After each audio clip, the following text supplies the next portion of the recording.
Hello everyone, it's Silvia from Parcel Locker. Welcome to my channel. Today there's going to be a lot of work because we're going to have a look at a sample reading for a Wheel of the Year for 2024, and I am going to explain the way I do it. Now the bookings are open as per this week, so I'm filming this on the Monday, I think it's the 10th of October, something like that. As per this week, you can send me an email at the address info@fairlightwellness.com. In any case, my email is always there in the description box below for you to see. You can reach out to me, and I usually send you my price list and the T's and C's. And I'm going to show you today the way in which I structure and layer a Wheel of the Year. I do readings for the Wheel of the Year starting from, generally speaking, mid to the end of October until mid to the end of January. In some rare cases, I also do Wheel of the Years for the starting from June, let's say, for the 12 months ahead. But that's very special kind of readings. In any case, this will be an explanation. I will also, let's say it's a sample reading, so it's not a reading that I have been doing for anyone that I know or any client. But as usual, there's no sample readings with me, you know that by now. So there's gonna be a lot of stuff coming up. Let's have a look. But in any case, I just wanted to explain to you why I have so many decks in here, because I actually use all of these decks. Now we've got the Lumina Tarot here, and later I will just show you the deck. This deck, generally speaking, will only be used to find the significator card for the person. So the significator card for the person is the card that accompanies the person, the querent, the person asking for the Wheel of the Year reading. And it's calculated based on the day and the month of birth of this person. And then we'll also use the Lumina Tarot for the card of the year, which is actually, the card of the year is common for each and every one of us for 2024. Now, 2024, it's a bit of a tricky year in the sense that obviously to calculate the card of the year for a specific year, you sum up the numbers that are composing the year. So 2024, 2024, 2 plus 0 plus 2 plus 4. And you'll see that that sums up as 8. And it checks out because last year it was the year of the Chariot, so this year is the year of the card, the arcana, the major arcana number 8. Now, generally speaking, I look at the RWS system. So for me, this 2024 will be the year of strength. Some of us, in some cases, will refer number 8, arcana number 8, as justice. I do leave that to the querent when the querent is a tarot reader as well. I generally ask them to let me know whether they prefer for me to read it as number 11, sorry, as number 8, as number justice, or as strength. But if it was the decision, leave up to myself. In that case, I will always choose the RWS system, which in 99% of the cases actually refers back to strength as the card for number 8. So the Lumina Tarot, just to wrap it up, is one card will be for the card that signifies the person, and the other card will be for the card of the year. Then I've got the Balgowlah Tarot. This is a, generally speaking, I choose an RWS tarot deck. For space-related reasons, I generally choose a smaller deck, maybe a pocket-sized deck, a mini. In this case, I just chose this one because it's absolutely gorgeous, and I really felt like using it. It entered my collection quite recently, and I'm still really gushing at each and every card. Then this is for the 12 cards that represent each and every month. Then I also use an oracle card, an oracle deck, sorry. In this case, I chose the Soul Mirror Oracle, See Yourself.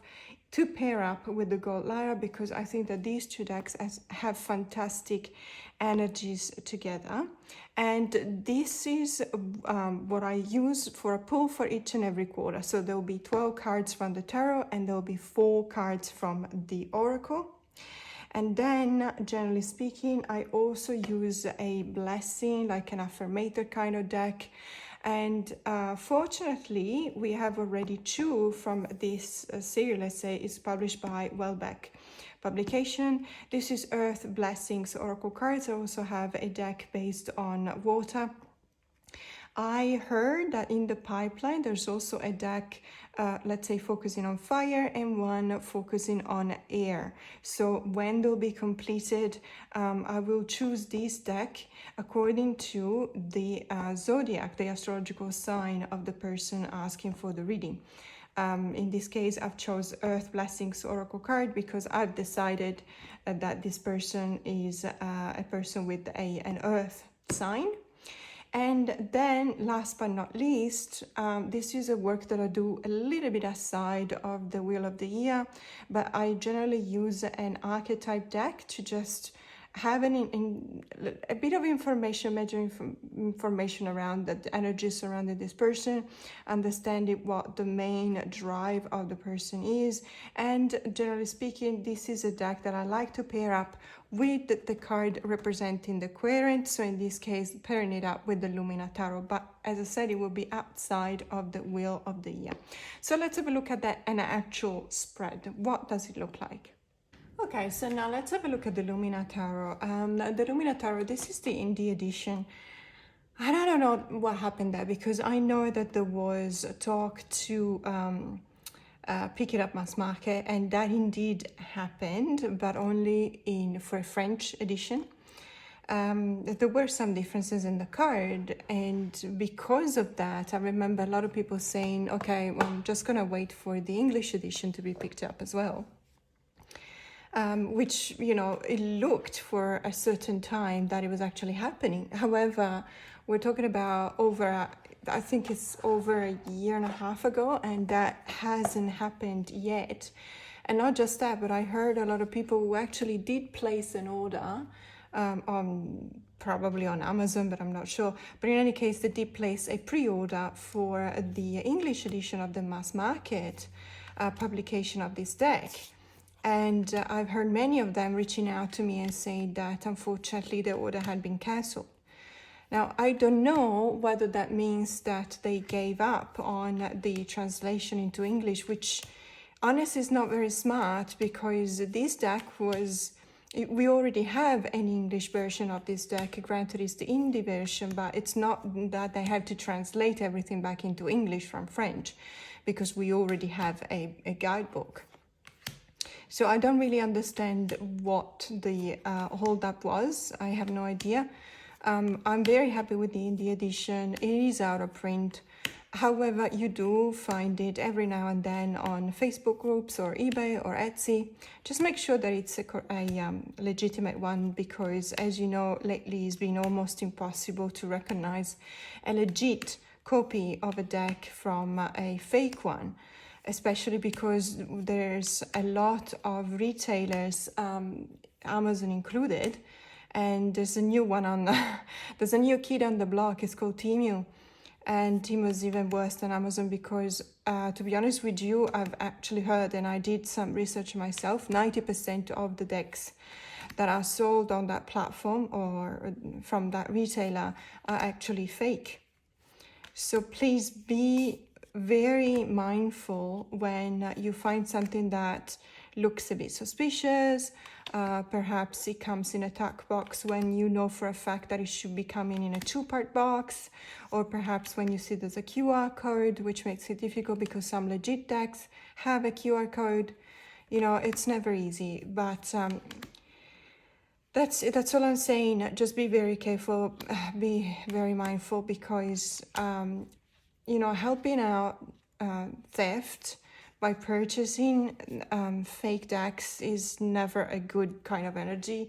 The deck you will get, you may at least at the beginning be happy that you saved a lot of money, but I can assure you These are portals, okay? Decks are portals. They're not, there's a lot of people saying that they are inanimate objects. It is not in the nature of the object to have animation or not. It is in the intention. So if your intention is to use a deck, to use it for a specific kind of work, whether that's, you know, light work, shadow work, divination, meditation, etc., when you set your intention, you give a certain energy to the deck. If you use a deck that has contributed by being fake to the detriment, it has contributed to the detriment of a creator, then the energy cannot be positive.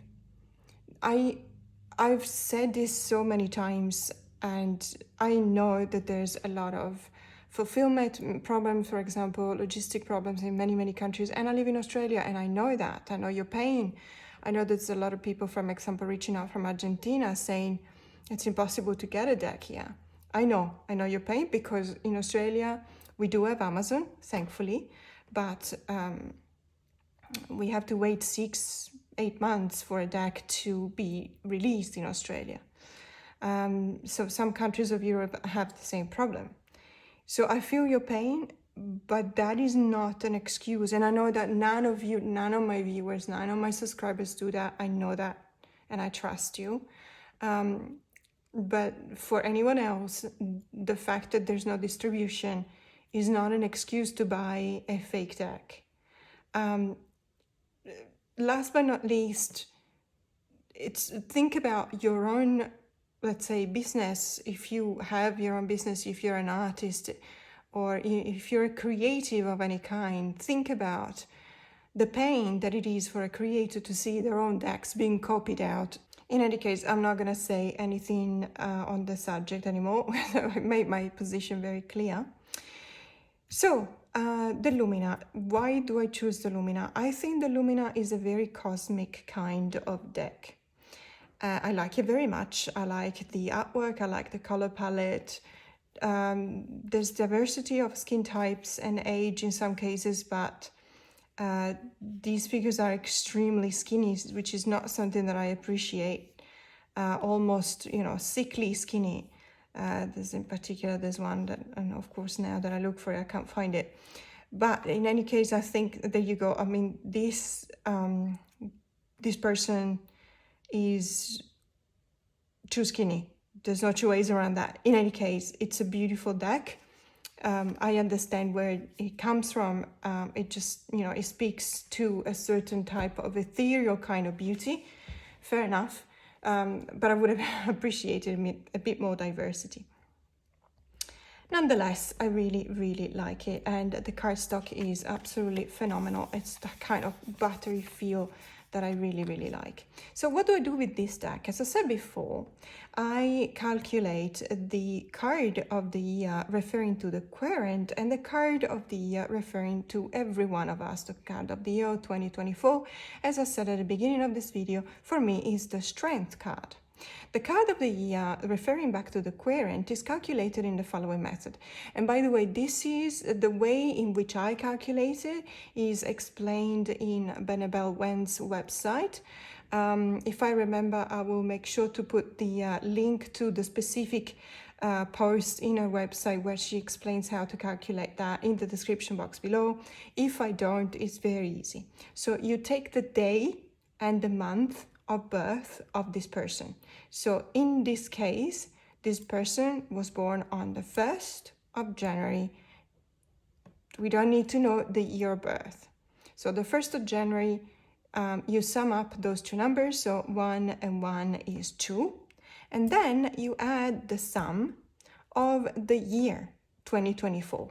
So as you can see, your own, if you're the querent, your own card of the year actually changes for each and every year. And it's a progression, as you can imagine, because obviously there is a constant, which is the sum of your day and month of birth, which in this person's case is the number 2.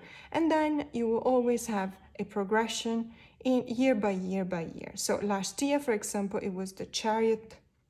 The card of the year for 2023 was the Chariot. So in this case, this person would have had the Hermit, because 7, so Chariot is number 7, plus the number 2, that's 9, and 9 is the Hermit. So this person not last year, sorry, we're still in 2023, but to me, in my mind, we're already in 2024 because I'm already looking at the Wheel of the Year for next year.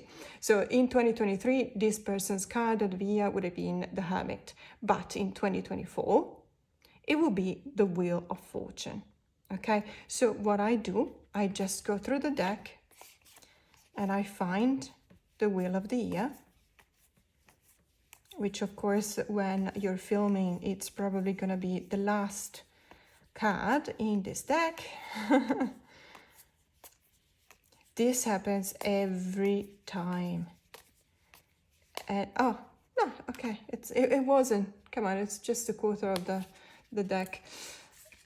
Now, in this case, we have this card, which is very, very important. Why? Because I actually determine, thanks to this card, I determine the energies that will be very specific in 2024 for this person.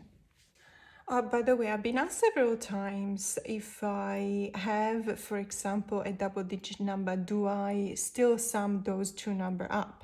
So, for example, if this is number 10, will I have to say 1 plus 0 is 1, and will I have to refer back to the Magician rather than the Wheel of Fortune card? My answer, generally speaking, is this: when it is a number that is up to number 22, I do not further sum those two digits up. If it's higher than 22, we kind of have to, because there's only 22 arcanas, and the reason why I say 22 is because, yes, indeed, I do count the Fool as number 22. I don't know whether, I know that a lot of people don't, they leave the Fool aside. I believe that you do absolutely need the energy of the Fool card, you know, to be included, to be part of the reading.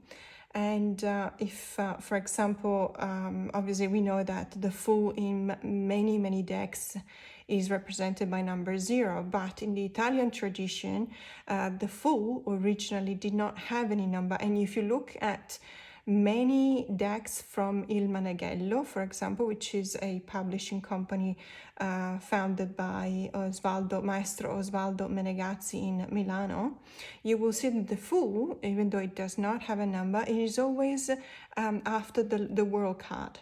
So you start in those decks, you actually start with number 1, which is the Magician. In my case, I do the same. I don't assign the Fool to number 0 because you will never be able to obtain number 0. But because we really need the Fool to be included in the calculations, then in that case, Fool will be represented by number 22. I hope that clarifies that. But in any case, what I do for my whenever I give a Wheel of the Year reading to a client, I always explain these kind of things. Because the reason why is I don't want to indoctrinate, or I don't want to, over-explain things. But I believe that depending on who the querent is, they generally speaking want to understand what is it that you're doing. And I'm always happy to explain, because I'm always happy to, when someone is curious, I'm always happy to try and explain something new to them. So going back to this person, okay, let's give this person a name. We'll call her Mary. Okay, Mary was born on the 1st of January. We don't need to know the year of birth. But in the year 2024, Mary's card of the year will be the Wheel of Fortune. Now, before I actually put next to it the card of the year, which is common for each and every one of us, which is the Strength card for 2024, I actually want to know a little bit about Mary. Now, Mary being born on the 1st of January, she's an earth sign, so Capricorn in this case, and that already gives us the motivation, the energies of this person, a very, goal-driven person, also someone that's really working hard on things. Sometimes the shadow aspects of this person could lean to a bit of, strong-mindedness that leads into being stubborn, for example. But I don't want to go too much into the astrological characteristic of this person, because this is a tarot reading. And to do an astrological reading, I would need the full birth chart. we don't have this kind of information. I don't require this kind of information when I do a Wheel of the Year reading. However, I do use an archetype deck. So this is Nick Bantock's the Archeo personal archetype cards. It's an excellent deck. It doesn't have that many cards. If you're used to use, for example, King Kranz's archetype deck or Caroline Miss's archetype deck, you will see that there's not as many cards as you know, this deck has. But I don't mind. It's a very interesting deck. It's a very beautiful deck. I don't know if you had the opportunity to have a look at it, but it's a really kind of a dark kind of deck as well, if I may say. I really like this type of artwork, and it's, you know, Nick Bantock is quite famous. He's also published a few books. So if you're familiar with Nick's artwork or style, there's also a couple of cards that are blank. So if you want to add a couple of archetypes, you can. I've never done that because I can't draw to save my life. In any case, I use this deck, and I use the other decks as well, you know, for archetype. In some cases, I don't even need an archetype, specifically archetypal deck. I just read with an energy deck. What I call an energy deck is all of the decks that I use to read the energies of the week, for example. So the Essential Oils card by Stefania Zani, that's an excellent deck to give me an idea of the energies surrounding this person, and so on and so forth. So what we'll do, obviously we always shuffle. Whenever, instead of choosing a card, we're actually picking a card. In this case, I always shuffle. Because I'm on camera right now, I'm only going to shuffle for a few seconds, but generally speaking, I'm in no rush. When I give you a reading, you will see me shuffling for minutes. In this case, on the editing part, I would just put it at double velocity, because double speed, because otherwise people would just get bored by seeing me shuffling. In any case, here we are. So, and let's see, let's pick this card. Midwife. Okay, fantastic. Okay, so the archetype of the midwife in this case, to me, confirms, it's a confirmation of the grounded nature of Mary's grounded nature. The midwife as an archetype is a person that actually brings something. She is presiding the process of birth, so she is not the creative agent, mind you. This is very important. She's not the creator. The mother will be the creator, the one that does the creation, the one that gives birth, but the midwife is the one facilitating the creation. So in this case, adding it up to the fact that Mary is a Capricorn, this really gives me the idea that Mary is someone who is always assisting. She is extremely supportive. She is someone who is always facilitating others. She is someone that is not necessarily artistic per se, but she is involved, for example, in the creative process. She could be someone that really brings up the quality of a personality that is doing the creation. She is also extremely precise. She is very caring and nurturing, as a midwife should be, but she's also someone very firm, as you can imagine as a midwife to be.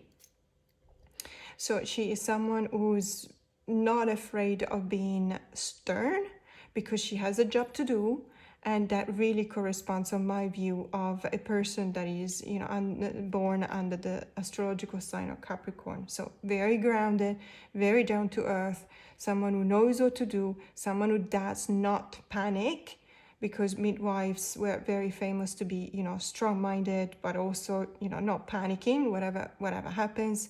But she's facilitating the process of creation. Now, this is what I need to know of the energy of this person, Mary. Now, generally speaking, I just move the cards a little bit here. And then since 2024, as we said before, is the card of strength, then I will still go through the Lumina decks, or whatever other deck you're going to choose is the same deck that you've chosen for a significant for the card of the querent. So we're looking for the strength card, and of course, hopefully it's not too far into the deck. And of course, it was practically at the end of the deck. That's okay, it doesn't matter, it happens all the time.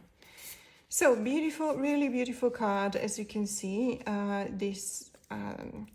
there is no, let's say, aggressiveness from either character, nor from the person, nor from the animal. But there is a common goal here. They both are looking, they're breaking, literally breaking the fourth wall, and they're actually looking at you, the reader, or at me in this case. This is not very common in these kind of cards. As a matter of fact, you'll have a lot of strength card in which the struggle is apparent. There is a fierce exchange of looks between the person and the animal. In this case, there's cooperation, there's a common goal. They're going towards the same direction. As you can tell, both the lion and the person are actually moving one step ahead. This is very important. They're not static, and that's linked back to the movement, the intrinsic movement of the energy of the card. Because to me, strength is not static. It's something very, very dynamic. Now, what do we have here? So we've got the grounding, the assertiveness, the precision, and also the supporting nature of the midwife between the Wheel of Fortune and the Strength card. Now, obviously, these are just majors because it is designed to be that way, so we don't read too much into this combination of energies, but what we can tell, at first look, we can tell that this year, because the Wheel of the Fortune is the card representing 2024, in specific for Mary, we have a lot of ups and downs, okay? The ebb and flow are not, what goes up eventually comes down, but what is down eventually goes back up. So it is, to me, a very neutral card. Neutral doesn't mean static. Neutral simply means that it's not necessarily positive, it's not necessarily negative, it's actually very complete, it's actually very whole in the sense that it contains both possibilities. And that should be, it should be this way, because then, of course, we're going to look at the actual wheel of the year month by month, and we're going to assess what those months will bring to Mary. Let's have a look at the process that I use to select the 12 cards that will then show me the energies for each and every month. Okay, so this, the Balgowlah Tarot, it's really beautiful, and that's the deck that I've chosen to pick the 12 cards that will signify the 12 months of the year for 2024 for Mary.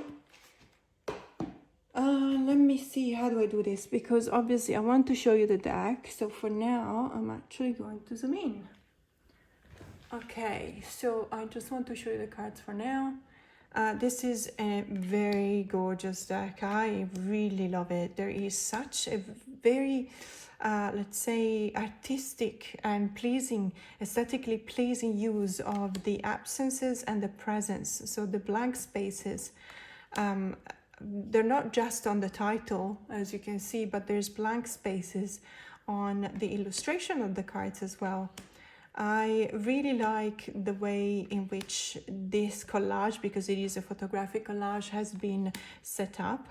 In many, many cases, there is almost a duality, a mirroring of the same image, but even in the case that that happens, you will still have some kind of differentiation between the two.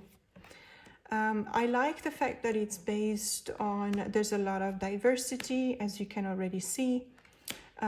All of these figures are gorgeous, but they're not perfect. And that's what I like about it. And that's what I couldn't really find in the Lumina Tarot. So these to me feel like actual people, because they are actual people, obviously. But even though obviously there has been, a certain setting of during the photo shoot, of course, but they still look very authentic to me. They look like, people caught in expressions that they actually belong to them. They don't look like fake. They don't look like they're, for example, feeling uncomfortable whenever they are posing. And I really, really appreciate that. it's a beautiful deck. There's no two ways around that. Everything about it I like. I really appreciate the cardstock, which is very, very beautiful to the touch. And the guidebook it's not too bad. I mean, obviously, I recently posted a video on my 10 favorite guidebooks to tarot, and it wouldn't make the top 10, let's say, but it's a very beautiful guidebook nonetheless. And it's got some gold. I don't know if I said that before, but it's got some gold stamping, dull gold, let's say matte gold stamping on some of the cards, which makes them even more interesting. So this is the Balgowlah Tarot. So what I do, as always, I'm just gonna shuffle the deck. Okay. Then, as I always do, I set intention. Okay, so in this case, I just fan the deck. Normally, I would do it on a reading mat. But let's do this.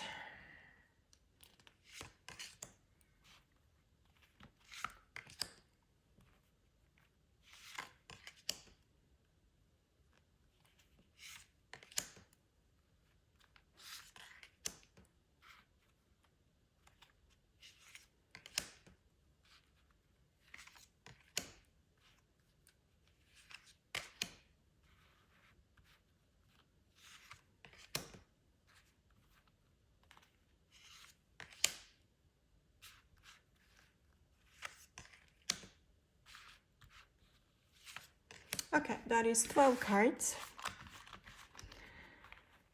So in this case, we've got 12 cards. So I'm just gonna see if zooming out as much as I can. Let's try like that. So obviously I start with this card, and I start obviously from, let's say, if you can imagine the face of a watch, a clock, then I start from number one, which will be January. Now, I don't like to put the cards face down.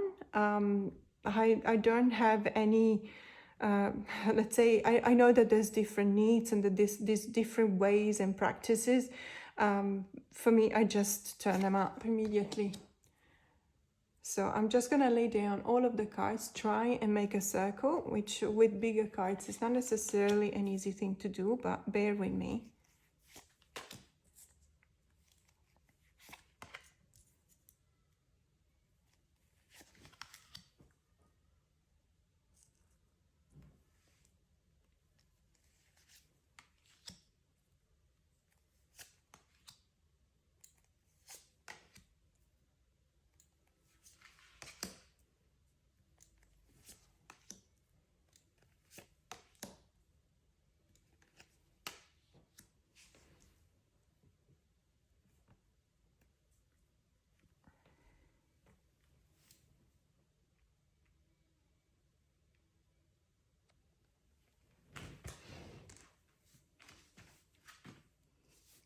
Okay, it's not too terrible. What I'm gonna do, I'm just gonna push these up a little bit, because otherwise we're gonna cut off these cards.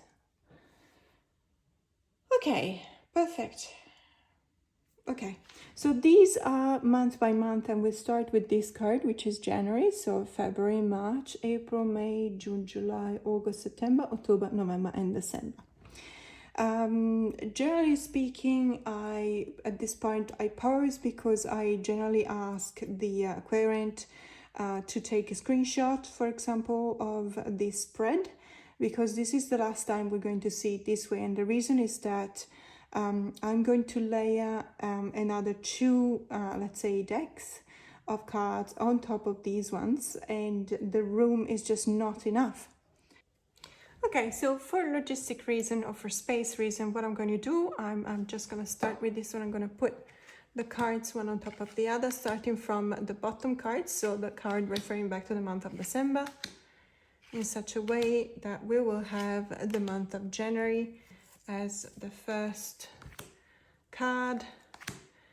And then I am going to do like this. So we've got all the 12 months here. So now we're going to have a look quarter by quarter, in specific month by month, but we'll look at them with the quarter, keep the quarter in mind. So what I'm going to do, let me see how I can do this.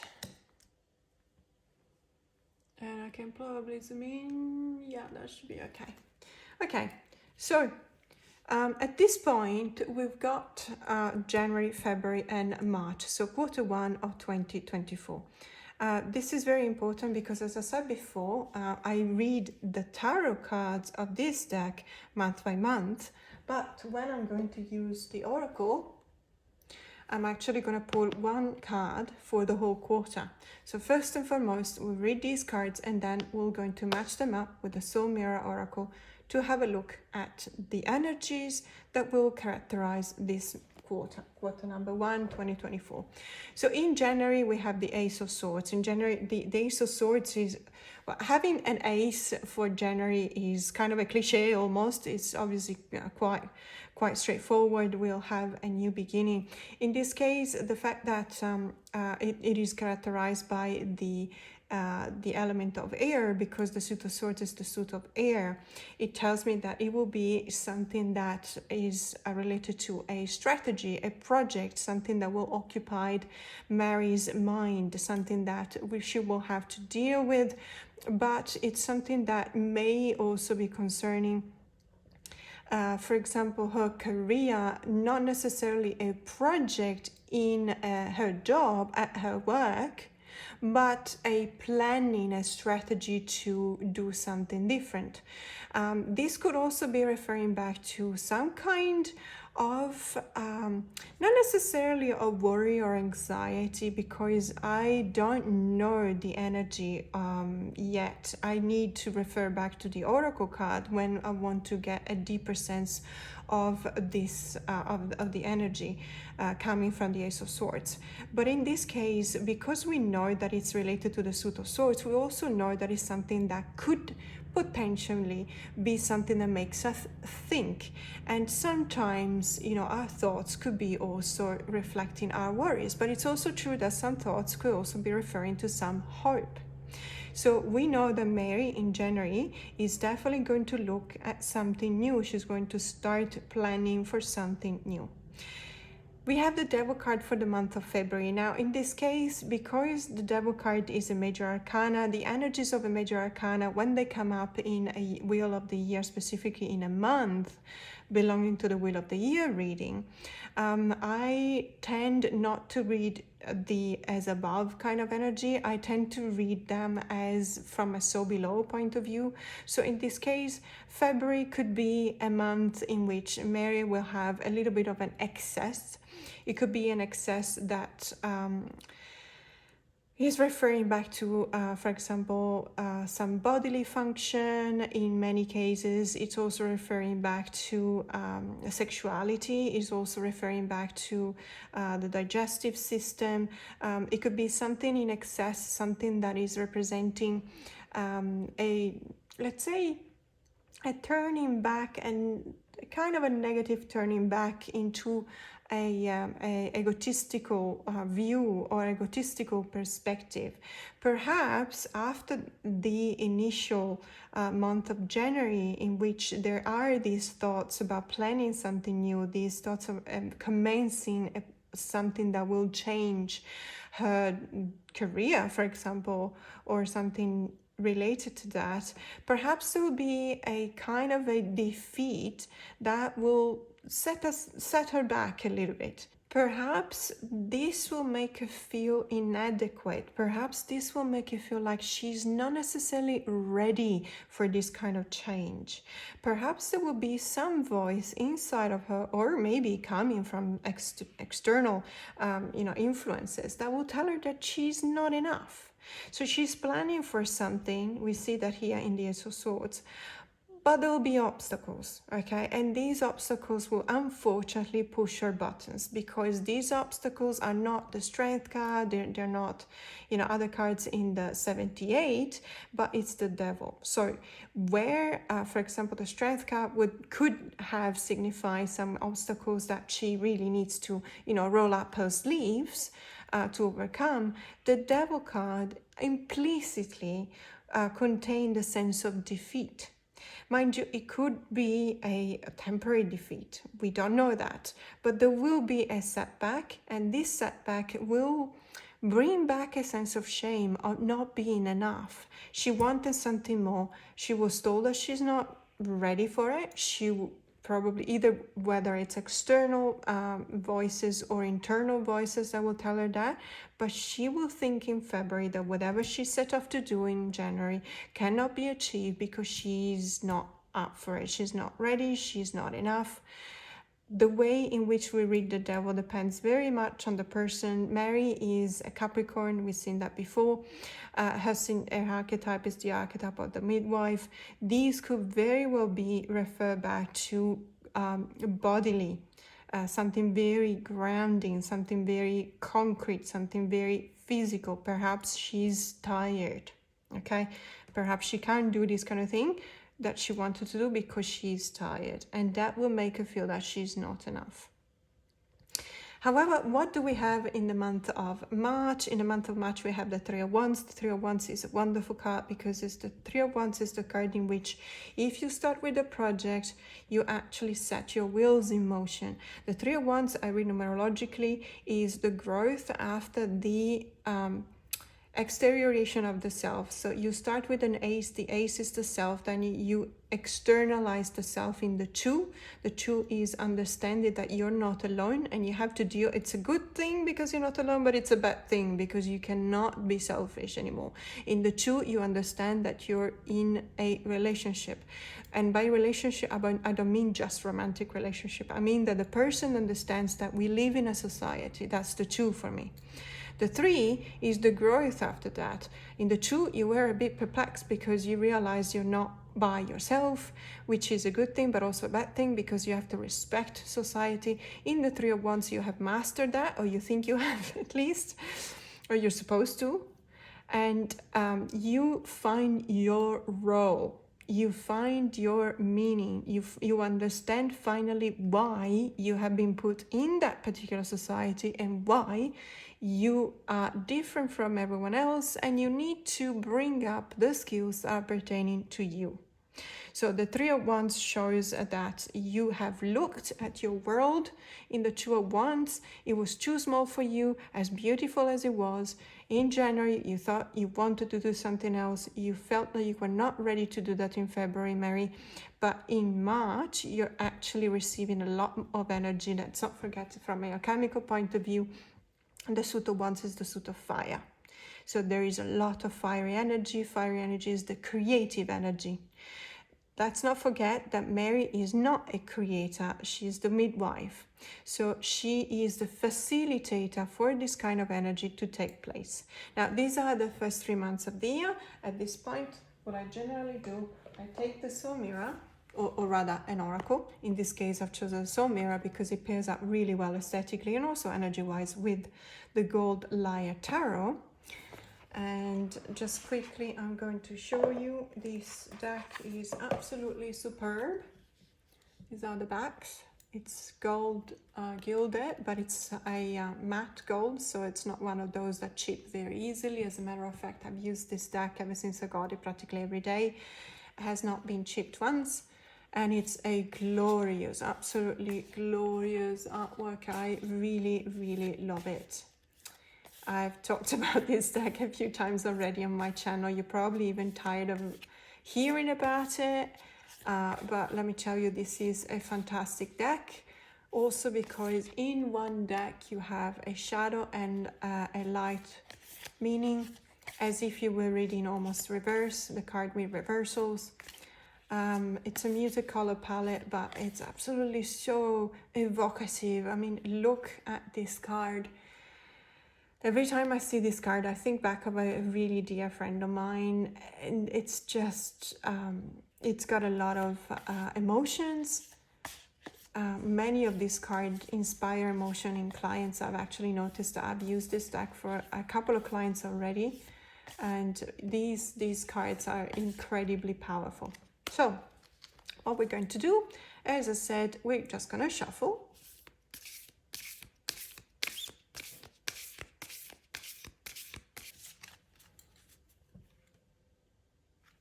So generally speaking, I fan out the deck, but we don't have much room. So in this case, I'm just gonna do like this, and I'm gonna pick a card.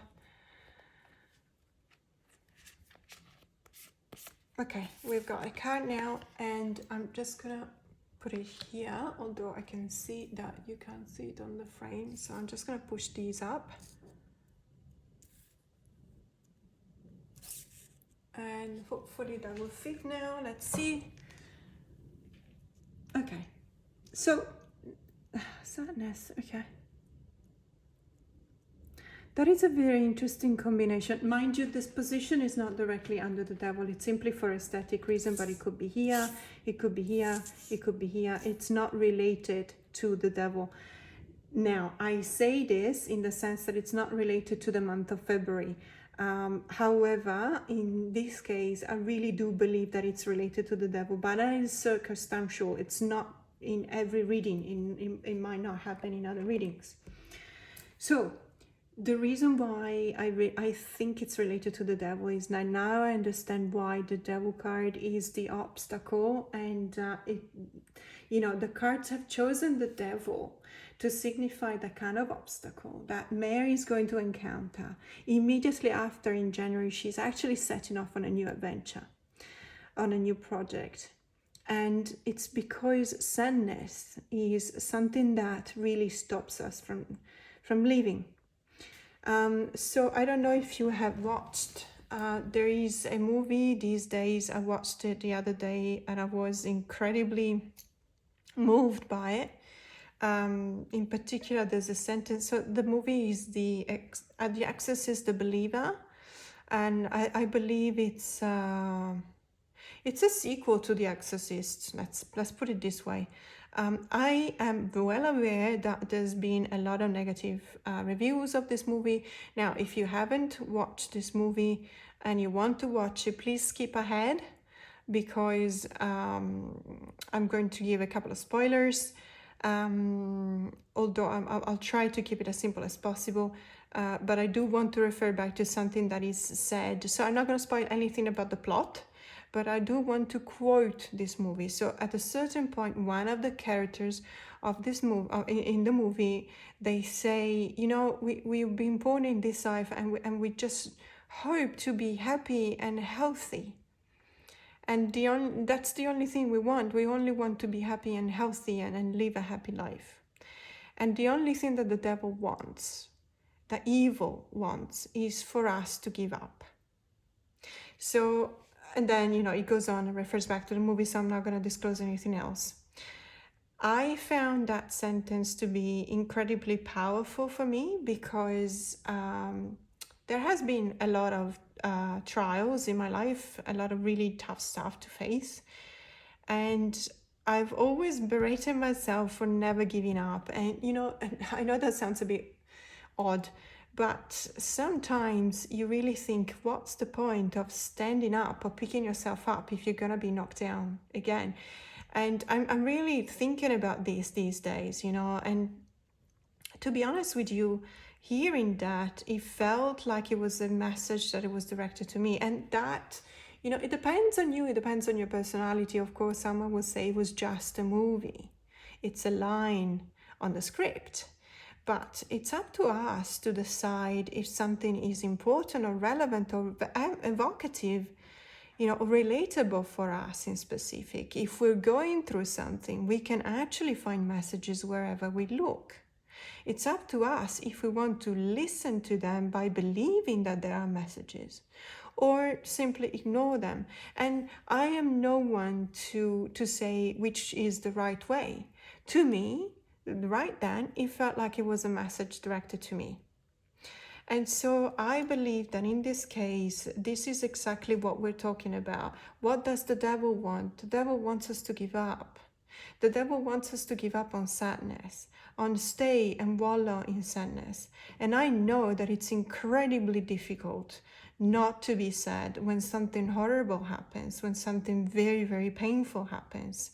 And sadness is actually a very healthy expression of our feelings. I do a lot of work with clients who have been through trauma and grief for the loss of a loved one, for example. Sadness is actually a very healthy expression.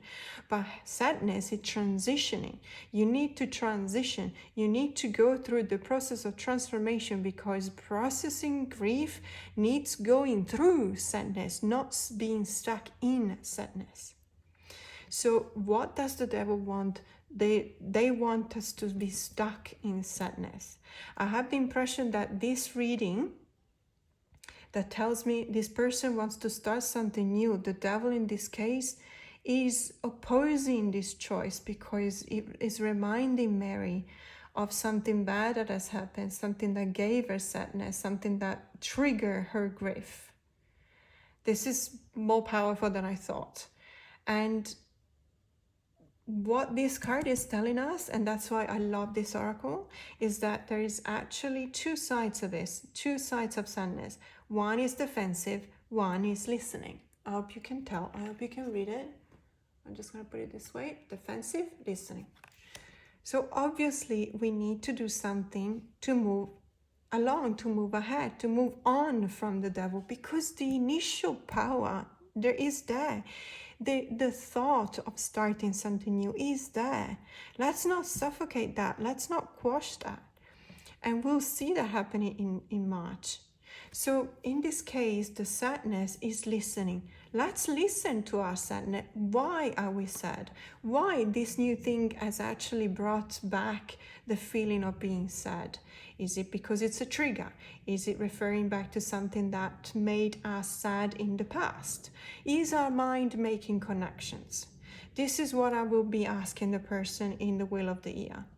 So Mary, ask yourself, why are you sad? Why the thought of starting something new is making you sad? Is it because you failed before? Is it because you've been hurt before?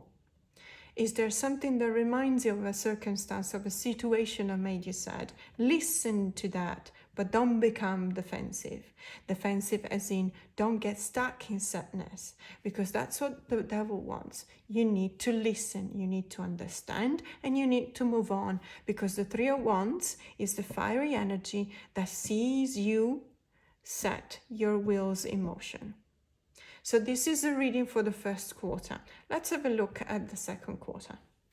So in this case, what have we got? We got the Six of Cups for the month of April, the Six of Swords for the month of May, the Chariot for the month of June. So the Six of Cups is a return to a situation in which we felt safe. There is movement in all of the sixes, except that the Six of Cups is an inward kind of movement, the Six of Swords is an outward kind of movement, and so on.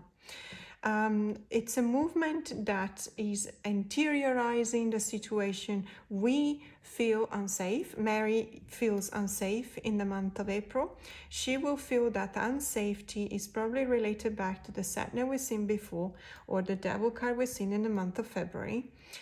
Even though in March she will have a new spirit, a new fiery energy that will set the wheels in motion, it doesn't necessarily mean that everything is smooth sailing after that. As a matter of fact, we go back to a watery energy, because the Suit of Cups is a suit of water. So the feelings will go back. The good news is that this is a moment of regrouping. Mary probably thinks in April that she needs a bit of a break. She needs to reconnect with something that makes her feel safe, whether it's returning back to memories of a time where we had we didn't have responsibilities in life, we didn't have a mortgage to pay off, we didn't have a job, we didn't have a family to take care of, for example. We were taken care of. We did not have to take care of someone. So this will give her energy, okay? This will give her energy. However, this is April. In May, we see the Six of Swords. Now, the Six of Swords is a card of movement, and let's not forget that we're talking about the movement comes from a numerological approach to the the double growth of the tree, the three, sorry, not the tree. So in the 6, we definitely set our wheels in motion, but because we have to associate the numerological meaning of the 6 with the alchemical meaning of the suit of swords, which is the suit of air, it is actually a movement that is, even though is certainly going in the right direction, going to something better, it's going to a better shore. So in many refiguration of the 6 of swords, for example, we see this boat, the waters are really choppy, and you know, this just generally speaking, the character is covered by a veil, and there's a small person next to them, which kind of indicates or suggests that they are taking care of this person that is defenseless. So we also have that kind of responsibility. And the person who's, let's say, moving, pushing the boat, generally speaking, looks like they don't care. They're just moving. It's like Chiron in Dante's Inferno is just moving the souls, you know, across the Styx to the other side, which is hell. In the 6 of Swords, we don't go to hell. We're not crossing the Styx to go to hell. We're probably crossing the Styx still, which is a really difficult river to cross, because you can see there's all sorts of dangers in many decks. I really love, for example, the Solara Occulto, because it really feels like you're in danger during this crossing. But on the other hand, we also see that there are let's say vegetation, there's beautiful colors on the other side of the shore, there's the sun, there's beautiful sky, everything is cleared up. So we are moving to a better place, okay?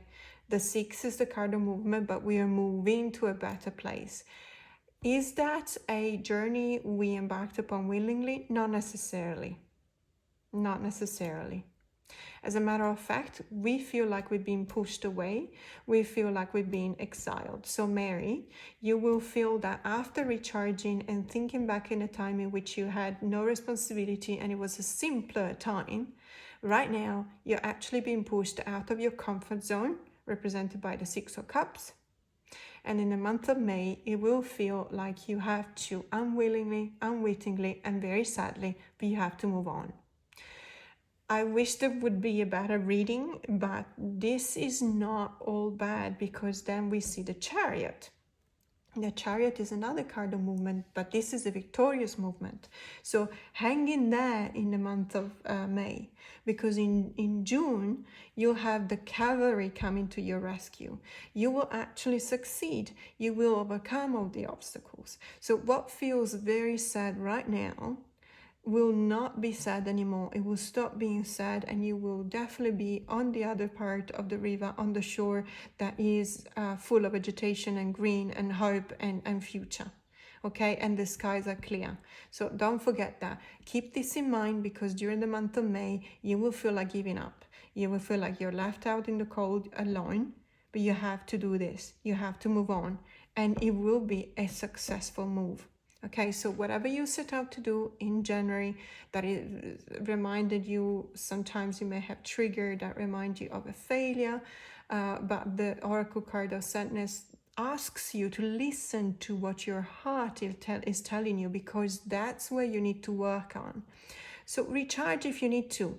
Recharge if you need to in the month of April. Just don't forget that there's going to be something ahead in the month of May, which is going to make you feel again like you're losing hope. Don't lose hope, because in June we have a triumph.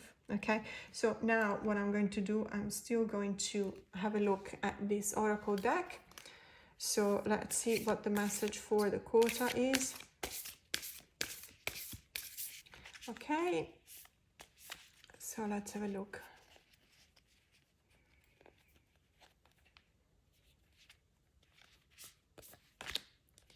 Okay, cultivation, neglected or nurtured. So let's see if I fit it in the frame here. That is a beautiful card. Let's see, does it fit? No, yes, it should. Yeah.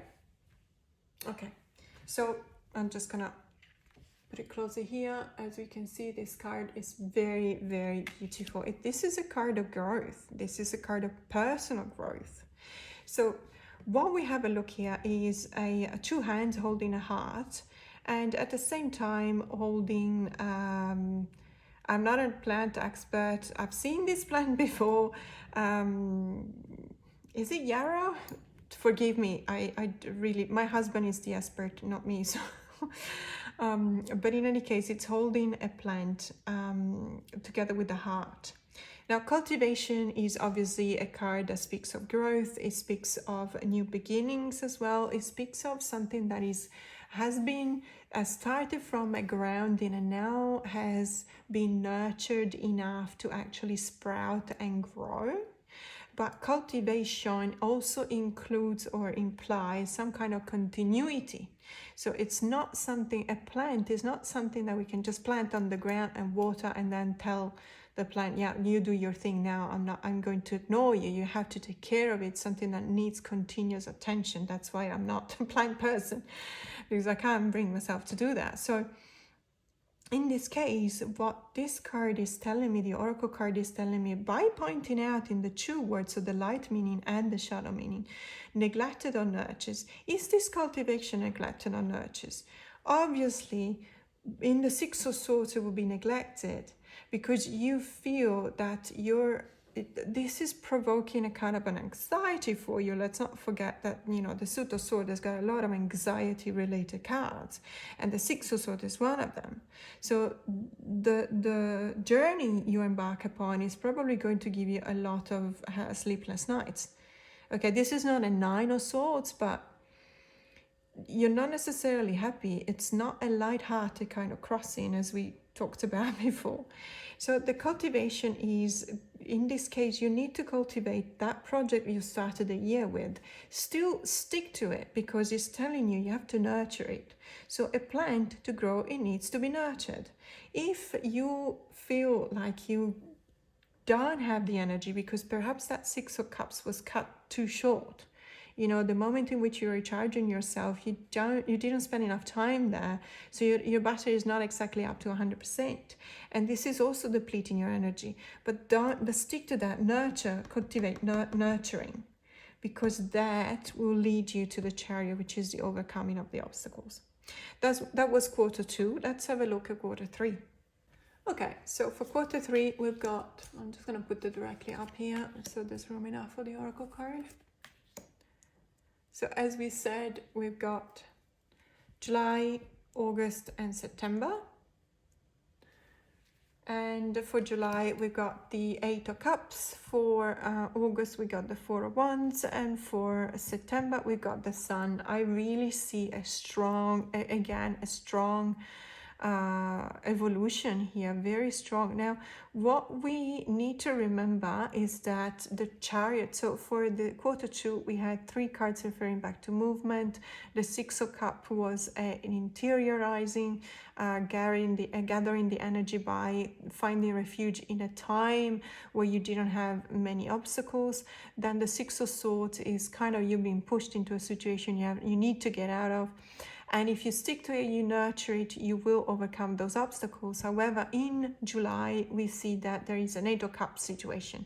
Mind you, to me, the 8 of Cups is not necessarily a negative card. As a matter of fact, depending on the situation and the cards surrounding it, it can become a very important card for your personal growth. Why? Because you've been going through that 6 of Swords, you've overcome your obstacles, and now you understand that it's time to leave behind whatever is broken. It's time to find your own way. Perhaps in that project, you were told you were not enough. That's the Devil card. Perhaps that made you insecure, and that was a trigger for you. That provoked a lot of sadness because it may have reminded you of a very similar situation in which you have been perhaps told you were not enough, unjustly so. Everything that follows back tells me that what you're leaving behind should be left behind. You should turn your back to whatever is left. Find your own way, because in front of you, of course, there are challenges because there's mountains, but there's also, you know, the light of the moon is not necessarily a clear light like the light of the sun, but we do have the sun here. However, it's a full moon, so it's still pretty good to travel. I don't know if you've ever been walking by night, but the moonlight is enough. You see where you're going with the moonlight, full moonlight. So this is the month of July. Leave back something that is broken, because that actually serves you, okay? So much so that we find a very powerful celebration with the Four of Wands. It's always a celebration given by a union. And if we look at the numerological references on the number of 4, the 4 is the stabilization after the growth of the tree, the 3. Now, be careful, because in many suits, referring to alchemical references, for example, in the suit of Earth, Earth is very grounding. So number 4 is also very grounding, because it's a number of consolidation. Unfortunately, when you pair that up with an already grounded alchemical power or energy like the Earth energy, then consolidation becomes stagnation. In the fire is a very dynamic element, so obviously that is not a risk here. There's actually really thriving. You have achieved a partnership and you have cemented this partnership, and you're actually congratulating yourself and you're celebrating. You're having a bit of a, after a couple of months in which things were not necessarily easy, you have a bit of reprieve. And so celebrate that. Absolutely, go for it, because you need that. We need to celebrate things whenever. When we achieve something, we need to celebrate that. And the fact that we are with someone, because the 4 is also 2 and 2, so it really, doubles down on the duality of the 2, on the fact that we are not alone anymore. The 4 of Wands in many, many cases is a wedding, is a celebration for a wedding. So after you leave something broken behind, don't forget to celebrate that you have cemented a new kind of friendship, a new kind of cooperation, perhaps also a romantic relationship, even though for me the 4 of Wands is not necessarily referring back to feelings, because the suit of Wands is a suit of fire, not the suit of water. But there is this union coming together, in the month of August. And in September, there is absolute joy. Don't forget that the sun is a very, how should I say, temporary kind of joy. It's the light of the sun that is absolutely sparkling, and it's making everything look as if it were clear. But let's not forget that after the sun we have the moonlight, so perhaps not everything is clear. But at the moment, for the time being, August and September will be very happy, very positive months. There will be very supporting energies coming from these cards, and you need to take advantage. You need to celebrate, you need to bask in the sunlight, you need to sunbake, you need to really get that kind of happiness out in the open, because that would definitely serve you, that would definitely help you, that will support you. Let's have a look at what the oracle says. So we're going to shuffle. Okay, let's see. Let's pick a card for quarter 3.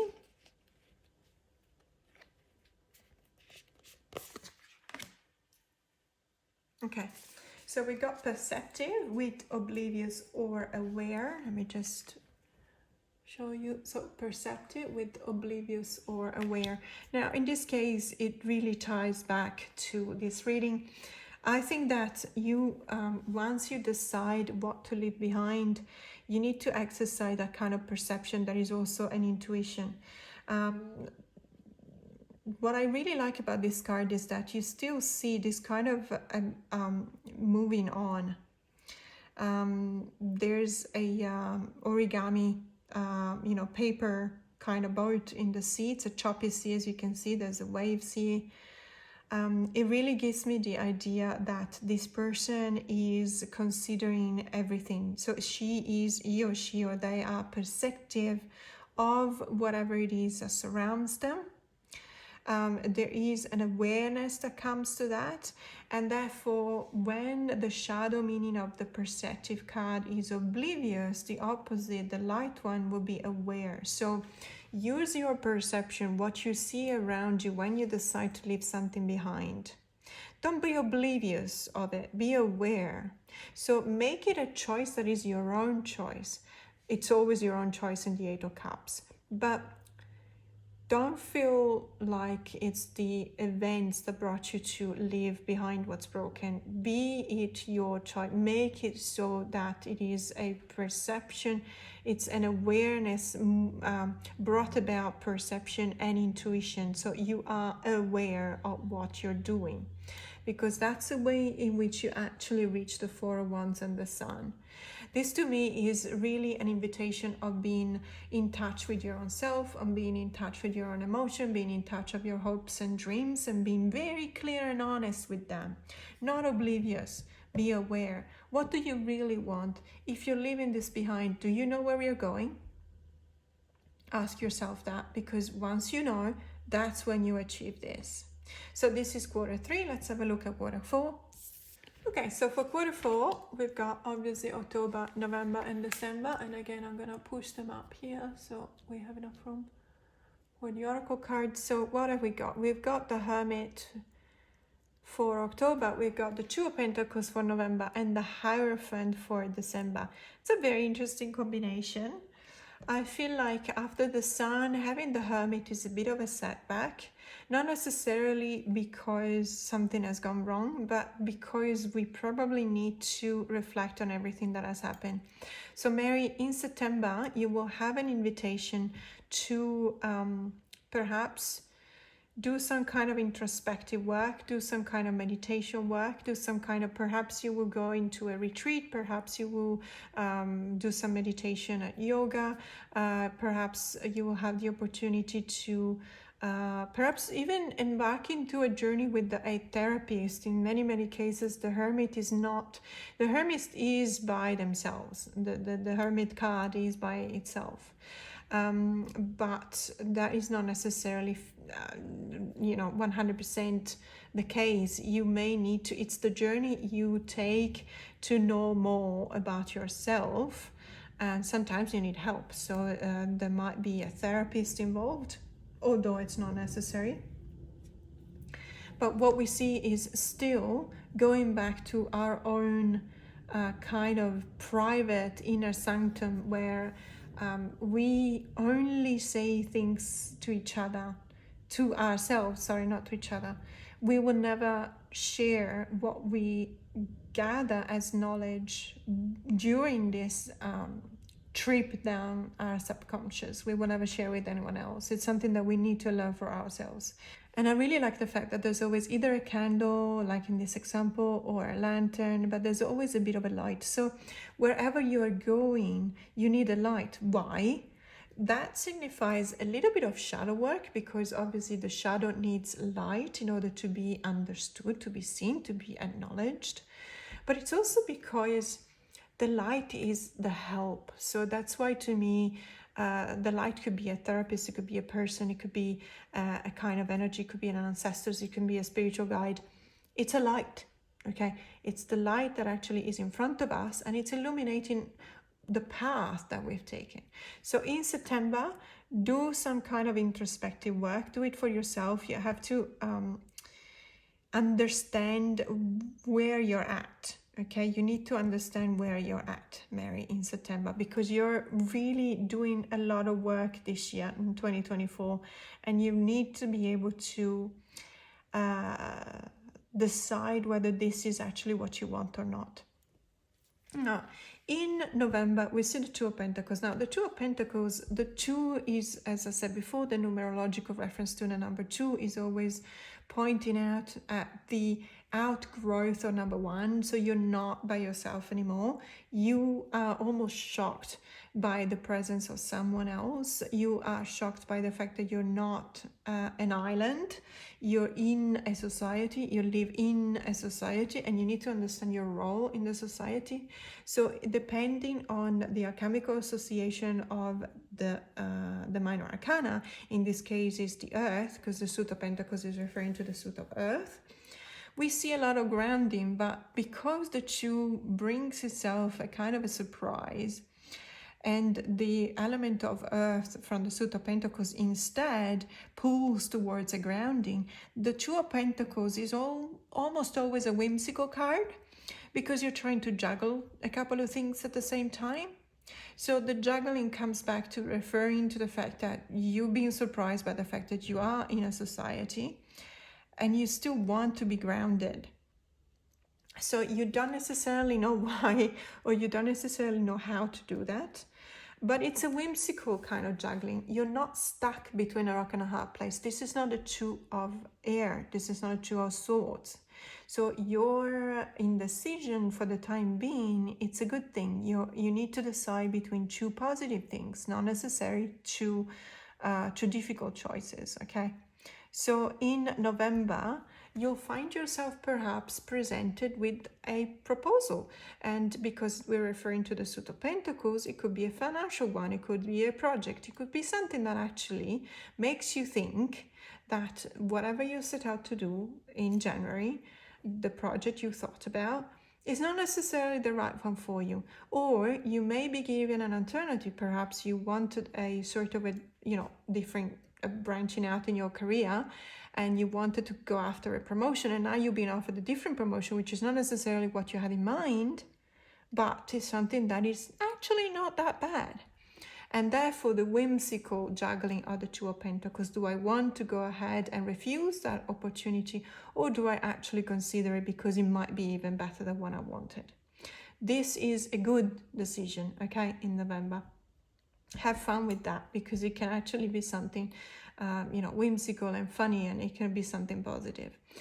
Don't forget though that you will eventually need to take a decision, and what we see here with the Hierophant in the month of December is an invitation to actually follow the rules. The Hierophant in this case, when it comes after a decision and you're insecure, you're undecided, it tells you that if you want to ask the card for advice, the advice is to follow the rules. Perhaps, know as much as you can, gather as much knowledge as you can on the two options, and follow not necessarily your heart, because the Hierophant is not a card for feelings or emotion, but is the card of tradition. So follow whichever two of the options that will be the most logical one. Apply the wisdom of the Hierophant in order to understand where to go. Now let's have a look at what the Oracle will say about quarter 4 of the year. And we go with this card that doesn't want to come out. Peace. That's a really nice note to end the year in, because peace is always, it's always a positive thing. So what we see, okay, I'm just gonna do like this so you can see. So it says peace. It could be either chaotic or calm. And I think that this is really reinforcing the message contained by the Hierophant card, because it feels to me like you're invited to go back to a sense of calm, go back to that peace that is brought about probably the application of wisdom. Wisdom is peaceful. Wisdom tells you that you have no alternative, because if you follow the rules, you have no alternatives. So now it's a very, very spiky and contested kind of argument here. But personally, after studying psychology and after gathering as much information and knowledge as possible, I actually don't believe in free will. Don't get me wrong, because I can feel you saying, oh, what are you talking about? Of course we have free will. My belief is there is a way in between free will and determinism, and I call it informed determinism. So not for the small things, but for the big things, determinism. Informed determinism means that we have all of the choices in front of us. We know what each and every one of these choices will bring about as consequences. So we know the good things and the bad things. We know what will happen if we choose each and every one of them. Informed determinism means that having had all the information, hence informed, we only have one choice. And I'm talking about the big stuff, not the small stuff, okay? So this to me is the Hierophant. It's the wisdom of the Hierophant. If we listen to the wisdom generally speaking, only ever gives us one choice. It only ever points at one choice. So use this, use the wisdom, because you come from a whimsical kind of choice you have to be taken sooner or later. Perhaps you have been given, as we said before, an alternative to that project you started at the beginning of the year. Let's be honest, it wasn't easy, okay? This year wasn't easy. 2024 is not going to be an easy year. You have to have reprieves every now and then. You will recharge your batteries. You will be given a break or two. But the Six of Swords is not an easy card. The Devil is not an easy card. So what this is telling you to do is be wise in your choice. And this is reinforcing that. You have everything in front of you. Follow the wisdom of the Hierophant. So apply this peace with the calm. With the calmness, the calm kind of energy that follows the peace. And this was quarter 4. Now at this point, obviously the wheel of the year is complete, but what I generally do, I use another deck just to give some kind of a send-off message. You know, that is a message that applies to the year in general, so 2024 in this case in general, and it's unrelated to what we had a look at in the wheel of the year. It's just some kind of a blessing. Okay, let's have a look. So as I said at the beginning of this video, because Mary is a Capricorn, and in this case you know, there's the Capricorn is an earth astrological sign, then I've chosen a very earthy, what I call a very earthy kind of deck. This is the Earth Blessings Oracle card by Liz Dean. This has been published by Wellback Balance. Hopefully, as I said before, we already have a watery kind of deck, but I'm really looking forward to a fiery and an airy kind of deck. So we've got all 4 elements. And there we go. So of course I'll shuffle it. It's a very beautiful deck, by the way. It's referring back to the 4 seasons, and the backs will show you different back for each different season.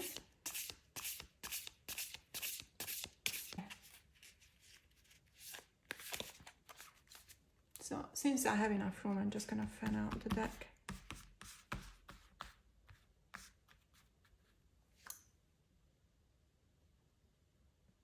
Okay. So we've got the Wish card. Let me just zoom in to show you.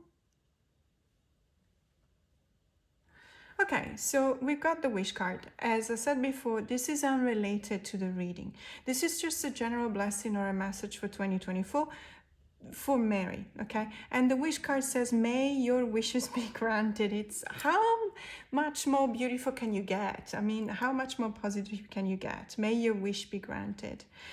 This is a wonderful blessing to have for 2024, Mary, but it's also coming with some kind of a warning, and the warning is coming from me. Just be careful what you wish for, because the Hierophant card is always reminding you to be wise, okay?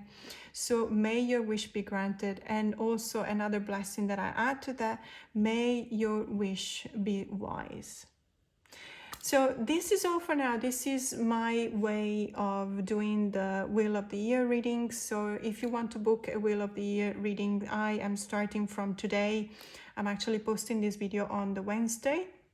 I think it's the Wednesday, the 11th of October. So I'm starting to take bookings from the 11th of October. And I'm keeping bookings open until probably mid-January, because I always have a lag of a couple of weeks, and it's obviously for 2024. If you liked it, reach out to me to the email that I've got. So it's info@fairlightwellness.com. And I will send you back my price list and my T's and C's, and then, you know, we can start. You can actually request a specific deck for the 12 months, and then I will choose an oracle to pair up with that. Not all of decks, I want you to know that not all of decks actually can be used for a Wheel of the Year. for various reasons. But if you tell me what you want, then we can see what we can accommodate. Yeah, that was it. So yeah, let me know if you're interested. And there's also something else. So when I will be launching the memberships, if you sign up for at least a tier 2 of my memberships, you will have a complimentary Wheel of the Year reading. So I'm just looking to the probably mid-November, because I will be moving. Finally, we found a new place, so I will be moving, which is good news. And I just wanted to say thank you to all of you that reached out to me. It's been absolutely heartwarming. I've had people reaching out to me via private messages, also on Instagram. And even a few of you sent me a very generous donation. Thank you so very much from the bottom of my heart. I was actually very moved, very touched by the support that you showed, because it really means a lot to me. It means the world to me, because I'm a person recording something, and I know that these recordings go out to the world, and to know that some of you listened and looked and watched my videos and understood you know, what I'm going through, and actually reached out to me to wish me good things. That was really touching. That was really moving. So thank you so much, because it was absolutely amazing. So I have good news. We found a new place and we signed the contract finally. So we'll be moving by the end of the month.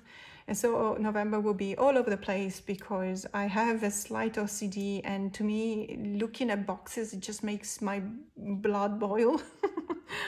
So I'll try and tidy up everything. But once I'm settled, I will be finally launching my memberships. And for tier 2 up, so if you sign up for tier 2 or tier 3 of my membership, you will have a complimentary Wheel of the Year reading. For everyone else, if you're still interested and you don't want to sign up to my membership, but you still want a Wheel of the Year reading, just reach out to me to my email, and I will get back to you as soon as I can. Thank you so much for staying with me till the end of this video. More to come. Have a great day.